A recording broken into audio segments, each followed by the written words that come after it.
Ini pembahasan mengenai sistem pencernaan pada manusia.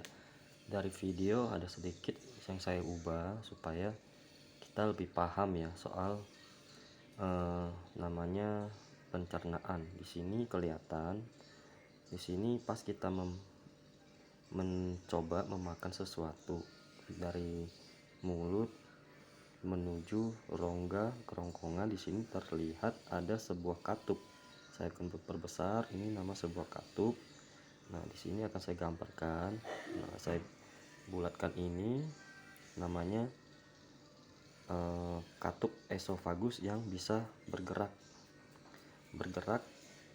ketika ada makanan yang turun menuju lambung. Di sini bergerak terus menuju ke area lambung. Nah, dan di sini akan ada namanya zat asam. Zat asam ini yang saya lingkarin merah ini itu namanya zat asam, itu yang disebut asam lambung. Jadi ketika makanan nyampai ke lambung maka akan dihancurkan oleh lambung seperti kayak gini tuh. Nah, setelah habis makanan yang masuk akan dihancurkan oleh asam lambung itu. Nah, ini ada rongga-rongga, di sini ada nama-nama esofagus. Nah, di sini makanan turun ya. Nah, di sini saya mundurkan. Di sini asam lambung udah bekerja menghancurkan makanan. Jadi bagi yang nggak tahu, yang menganggap asam lambung itu mungkin seperti angin atau apa, dan mungkin karena takutnya luka tuh nggak seperti itu. Teorinya nggak seperti itu. Nah, untuk yang keluhannya asam lambung biasanya di sini nih, saya mundurkan ke, nah pas di sini ya masuk. Nah, di sini jika katup esofagus ini ada atas dan ada yang di bawah juga, yang berada tepat di kerongkongan. Di sini misalkan asam lambung di sini kita misalkan ada bermasalah katupnya, jadi nggak bisa menutup dengan rapat lagi, maka zat asam yang tadi yang dia keluarkan akan naik ke sini. Makanya kadang kita terasa tuh tenggorokan mengganjal, hidung mampet seperti sesak napas, kemudian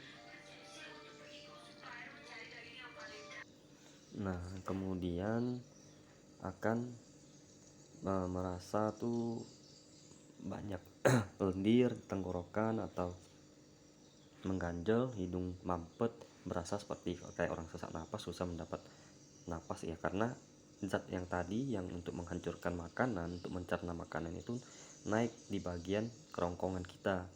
Nah, kalau kita nggak merasa seperti itu, biasanya di sini nih. Nah, pas nurun di sini sebentar. Nah, pas masuk di sini. Nah, di atasnya ini ada satu lagi namanya katup esofagusnya. Sama kayak yang di atas, kan ada atas ada bawah. Jadi yang di bawah, misalkan yang di bawahnya udah bermasalah, maka dia akan naik ke atas. Nah, kalau misalkan kita mencerna makan masuk, nah di sini masuk. Nah, kalau misalkan normal, katup esofagus normal, asam lambung nggak akan menyerang ke bagian tenggorokan.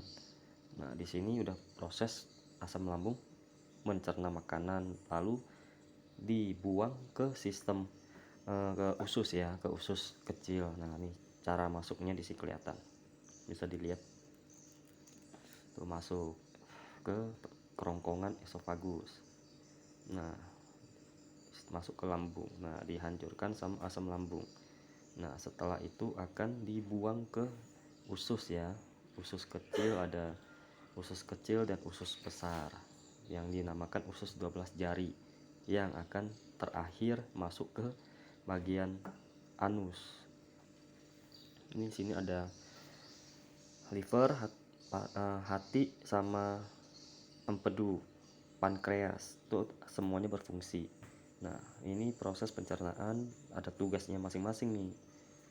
Nah, gigi dan lidah ini tujuannya untuk menghancurkan makanan-makanan yang kita makan itu.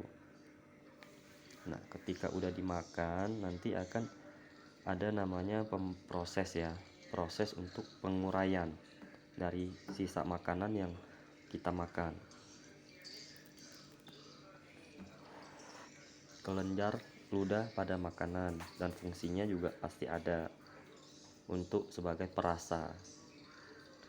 Nah, di sini kelihatan di rongga mulut sama rongga kerongkongan makanan itu akan diuraikan menjadi gula dan juga melembutkan makanan supaya bisa masuk ke dalam kerongkongan lidah untuk merasa sebagai perasa. Jadi kita bisa merasakan ya namanya asam, manis, pedas segala macam, kita pasti dapat merasakan rasa pada makanan yang kita makan.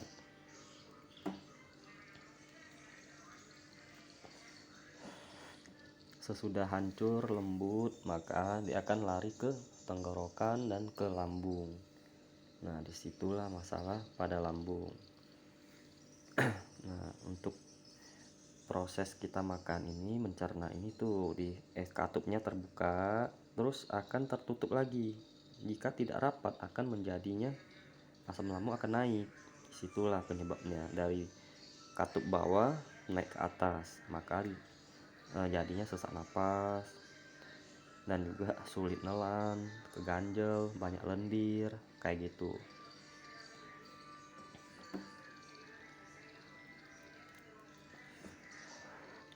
Nah, di sini tuh udah dihancurin tuh dari makanan-makanan tuh dihancur leburkan oleh asam lambung itu. Asam lambung itu nggak setiap hari ya, nggak setiap saat bekerja. Kalau ada makanan masuk dia baru bekerja tuh.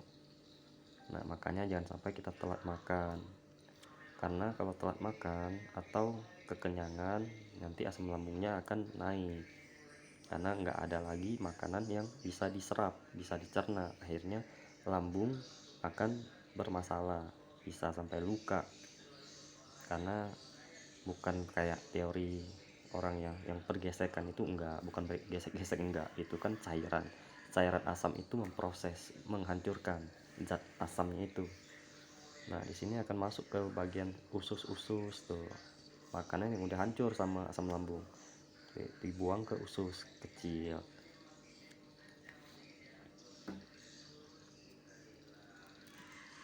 Nah, tujuan hati di sini juga ada penjelasannya, saya kasih dengar ya. Coklat. Hati mensekresi cairan yang berasal dari kantung empedu atau gallbladder. Kantung empedu berwarna kehijauan yang berfungsi mengemulsi lemak dan menetralkan asam. Pankreas.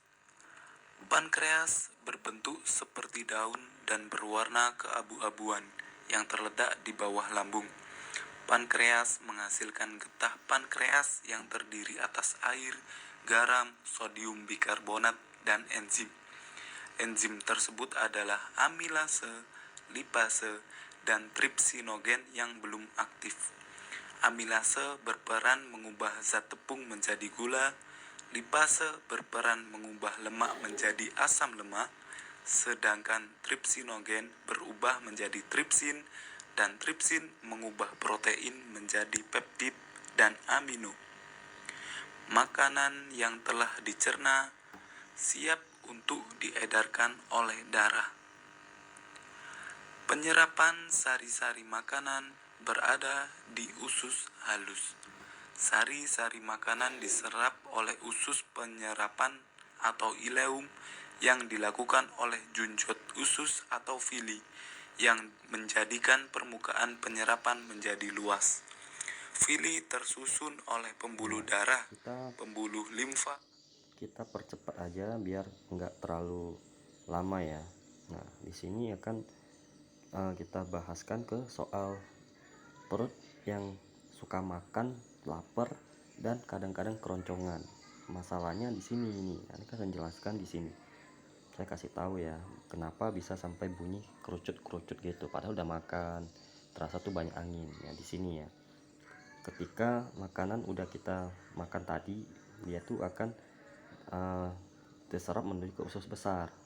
Nah, usus besar ini di sini saya akan kasih tahu. Nah, di sini jika usus besar kita mengalami gangguan atau tersumbat atau segala macam, terhalang oleh namanya asam lambung yang tadi, yang makanan yang enggak selesai dicerna, itu akan mengganggu usus besar. Makanya di sini akan bergerak. Nah, di sini akan bunyi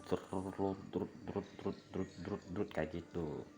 Jadi kita perasaan itu padahal udah makan tapi masih keroncongan, padahal sesudah makan itu bukan lapar, tapi di sini usus besarnya mengalami gangguan.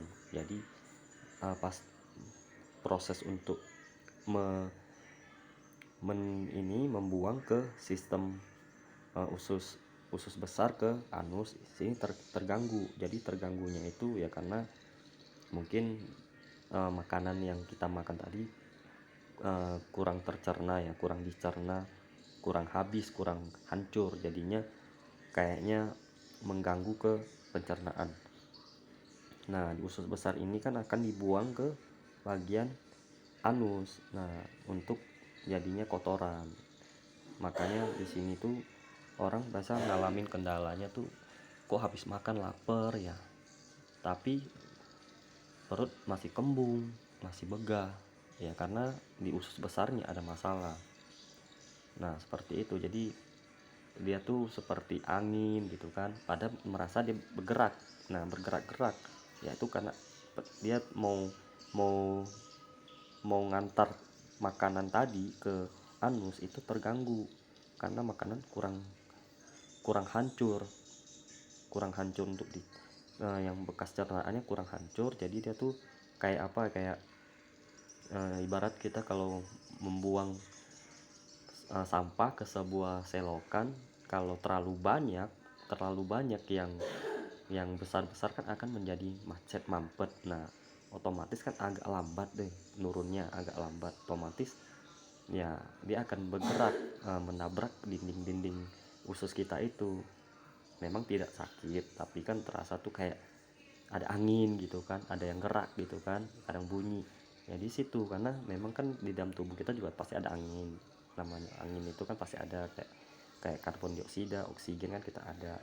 Nah, anginnya itu kan untuk mengantar sebagai jalannya, didorong sama angin, dan juga kan ada cairan juga pasti kan basah. Nah, angin itu mendorong makanan itu, karena macet di perjalanan akhirnya kan jadinya bunyi. Tahu sendiri kan, kayak kita buang angin aja kalau misalkan pas kayak kita kurang plong kan rasanya tuh macet-macet kan, bunyinya tet tet tet tet segala macam ya kan. Tapi kalau dia plong kan enak, serut langsung keluar gitu. Kita buang air besar pun sama kayak gitu kan, kalau lagi ada sembelit gitu kan, jadi kan BAB kita kan jadi keras ya karena itu terganggu angin yang di dalam usus itu ngedorong. Jadi itu nggak bisa tertekan, akhirnya kadang perut kita harusnya dikeluarin lewat lubang anus, tapi nggak bisa keluar karena tersumbat. Makanya bunyinya di usus yang tadi di dalam, bunyinya di dalam, terasa bunyi kayak gitu. Penjelasan seperti itu aja sih. Jadi menurut pengalaman dan pendapat saya sih seperti begitu. Karena ya yang saya alami selama ini banyak juga kayak gitu. Ini untuk bagian lambung sama usus kita yang bermasalah.